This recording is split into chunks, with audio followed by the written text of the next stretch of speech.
आपण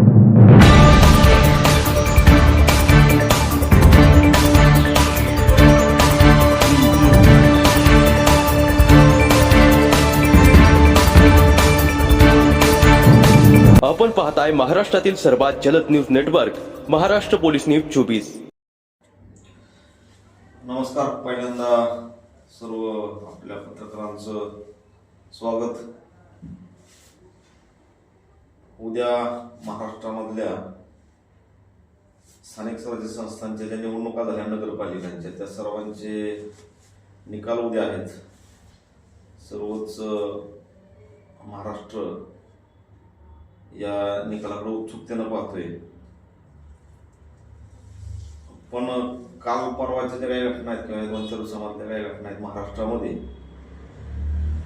त्याच्यामध्ये एकनाथ शिंदे यांच्या शिवसेनेनं, म्हणजे सत्ताधारी पक्षाच्या शिवसेनेनं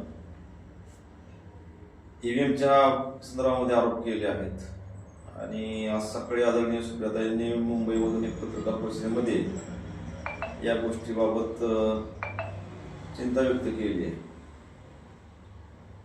विरोधी पक्षाचं अनेक वर्षापासूनचं म्हणणं आहे की बोगस मतदार असतील किंवा ईव्हीएम असेल, हे बंद झालं पाहिजे। भाजप जर जगातील सर्वात मोठा पक्ष असेल किंवा भाजपला खरंच भारतामध्ये लोकप्रियता असेल, तर त्यांनी बॅलेट पेपर किंवा मतपत्रिकेच्या माध्यमातून निवडणुका घेण्यासाठी त्यांनी सुद्धा आग्रही राहिलं पाहिजे।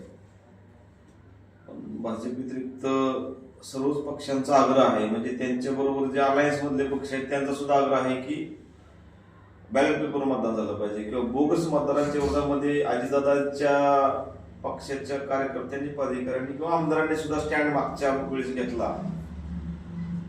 आणि एकनाथ शिंदेच्या आमदारांनी सुद्धा स्टँड घेतलेला। भाजपला जर खरंच वाटत असेल लोकशाही टिकावी, तर त्यांनी सुद्धा असा स्टँड घेतला पाहिजे की बोगस मतदार यातून वगळले पाहिजे। परवा माननीय मुख्यमंत्री महोदय फडणवीसांनी सुद्धा एक मुलाखतीत सांगितले की बोगस मतदारांचा प्रश्न आहे, दुबार मतदार आहेत किंवा बाहेरचे मतदार आले आहेत। त्यांनी ह्या गोष्टी स्वतःहून पुढाकार घेऊन केल्या पाहिजे। तसं काही दिसत नाही। बोलणं एक, म्हणजे बोलण्यामध्ये आणि त्यांच्या वर्तणुकीमध्ये किंवा आचरणामध्ये तफावत आहे। त्याच्यामुळे महाराष्ट्राला सुद्धा जे लोकशाही समर्थक लोक आहेत त्यांना चिंता आहे की उद्या काय होईल। मला या अनुषंगाने काही प्रश्न असतील तर विचारा। आपल्या इंदापूरमध्ये सुद्धा समीकरण असं झालं आहे की दोन्ही डिपार्टमेंटचा गुलाल आपलाच, काहींना तरी गुलालाची आणि फ्लेक्स लावायची तयारी सुद्धा केलेली आहे। एकंदरीत शुभेच्छा आहेत सगळ्यांना, म्हणजे जे जे गुलाल ज्यांनी आले, फटाके ज्यांनी आले, त्यांना शुभेच्छा आहेत। उद्या समजेल लोकांनी कोणाच्या बाजूने कौल दिलाय। ईव्हीएमचा फॅक्टर आहेच, पण तरी लोकांना समजेलच उद्या काय होते ते। एक दोन दिवसापूर्वी इंदापूरमध्ये देवेंद्र फडणवीस मुख्यमंत्री, त्यांचे भाऊ आशिष फडणवीस ह्या ठिकाणी येऊन गेले। त्याच्या अनुषंगाने तुम्हाला काय वाटतं नेमकं? मला नाही माहिती, तुम्ही सांगता पहिल्यांदा। 2 दिवसापूर्वी इंदापुरात आणि एका मोठ्या नेत्याच्या घरी त्यांनी मुक्कामही केला। त्यांचं कसलं दैवत आहे नरसिंगपूरला, काय कसलं म्हणतात, कुलदैवत। हा, कुलदैवत आहे नरसिंगपूरला, तिकडे आले असतील ते नेहमी येतात। त्यांच्या फॅमिली थांबले असतील कोणाच्या घरी मुक्कामाला, कोणाचं थांबावंच लागेल ना। ते हॉटेलला थांबणार का थोडेच, इंदापूर 5 स्टार हॉटेल नाही, थांबले असेल कोणाकडे। इंदापुरात काही इव्हेंटचं काय होणार नाही, तुमची काय नाही। आता मी जिथं आम्ही निवडणूक लढवली 10 नंबर प्रभागामध्ये, तिथं दुपारच्या वेळेस एक महिला मतदार आली होती, डावरे नावाची।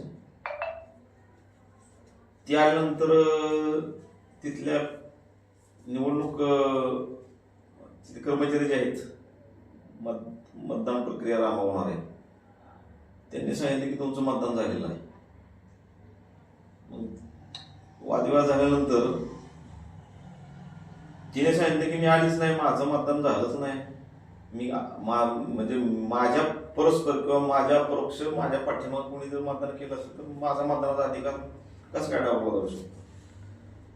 तिथे बॅलेट पेपरवरती मतदान घेतलेला, म्हणजे तो एक पुरावा आहे मोठा की बोगस मतदान झालेलं आहे. म्हणजे तिथं झाले. आणखी मला मागाशी कोणतरी सांगितले की 8 नंबर प्रभागामध्ये सुद्धा असं काही बॅलेट पेपरवरती मतदान झालेलं आहे. त्याचबरोबर आणखीन एक महत्वाची गोष्ट मला आठवते की 6 तारखेला आम्ही एक अर्ज दिला होता, म्हणजे मी स्वतः दिला होता अर्ज, इंदापूर शहरातल्या बोगस मतदारसंदर्भामध्ये ज्या हरकती BLOने घेतलेल्या आहेत, म्हणजे नगरपालिकेचे किंवा निवडणूक आयोगाच्या कर्मचाऱ्याने ज्या हरकती घेतल्या त्या हरकती काय होत्या की हा मतदार त्यांच्या सर्वेमध्ये BLO ज्या ज्या घरी गेले किंवा त्यांनी जी चौकशी केली त्याच्यामध्ये तो मतदार तिथे राहत नव्हता. त्याबाबत त्यांनी हरकती घेऊन केंद्रीय निवडणूक आयोगाकडे त्या हरकती नोंदवल्या होत्या. मी एक अर्ज दिला होता की BLOने ज्या हरकती दिलेल्या आहेत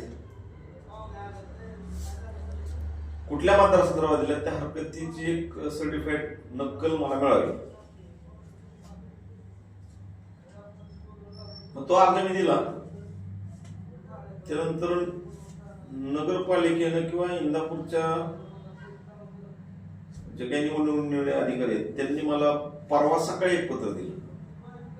त्या पत्राद्वारे होती 26/11. म्हणजे मी ऍप्लिकेशन किंवा अर्ज दिला 6 तारखेला, त्यांनी मला पत्र तयार केलं 26 तारखेला, पत्र मला मिळालं 18 तारखेला सकाळी 9:30 वाजता किंवा 10 वाजता 9:50 मी पत्र घेतलं. त्यांनी मला त्याच्यामध्ये काय सांगितलं की तुम्ही जे काय पत्र किंवा अर्ज दिलेला आहे सर्टिफाईड नकलासाठी त्या हरकती ज्या BLOने दाखल केलेल्या आहेत नोंदवलेल्या आहेत त्या आता केंद्रीय निवडणूक आयोगाकडे दिलेल्या आहेत. त्यामुळे तुम्ही त्यांच्याकडून घ्या.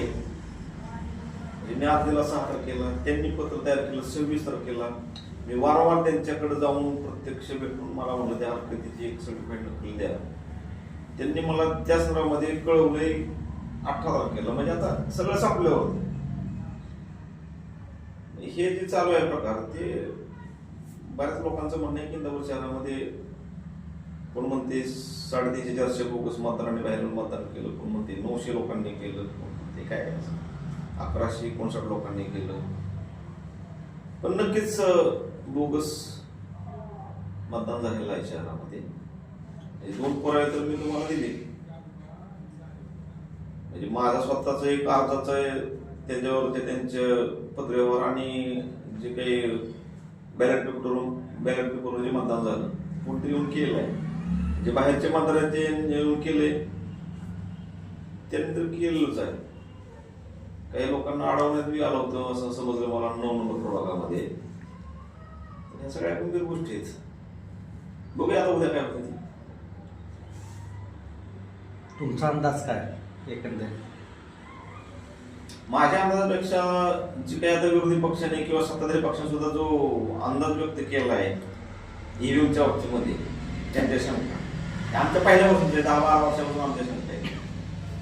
त्यामुळं सगळ्या मला शंका आहेत. पण मला म्हणजे कुठल्या संदर्भात विचारताय माझा अंदाज कशाबद्दल? महाराष्ट्राच्या संदर्भामध्ये का नगरपालिका संदर्भामध्ये? नगरपालिकेच्या संदर्भात. ती महाराष्ट्रामध्ये इंदापूर आहे. तुमच्या सीटाचं काय? मला नाही काय म्हणजे मला काय म्हणायचं काहीच नाही. लोकांनी कौल दिला आहे म्हणजे त्या संदर्भात माझ्या मनात बिलकुल शंका नाही की EVM घोटाळा केला तरी निवडून येईल अशी माझी खात्री आहे. एवढा मला कॉन्फिडन्स आहे. मला त्याची काही अडचण वाटत नाही. समजा 10-15% EVM घोटाळा केला तरी निवडून येईल, नाही काय प्रॉब्लेम आहे.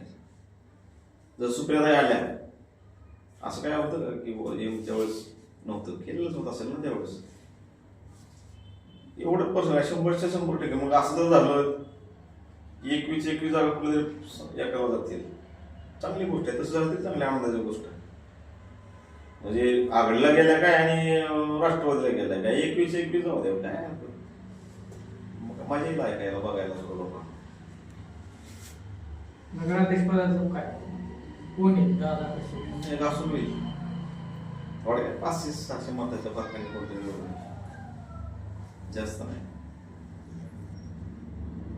500-700 हजारचा आकडा खूप मोठा झाला विनिंगचा. कोणी आलं त्यांना शुभेच्छा दोघांपैकी. तुम्हाला काय वाटतं कोण आहे? दादा येतील मी नाही 10च्या बाहेरून गेलोच नाही त्यामुळे मी तुमच्याकडनं जे माहिती ऐकली त्या आधारे सांगितली की असून होईल जास्त मताने आहे त्याच आधारे मी बोलतोय. मशीन मध्ये लोकांनी काय केलंय मशीन काय करणार आहे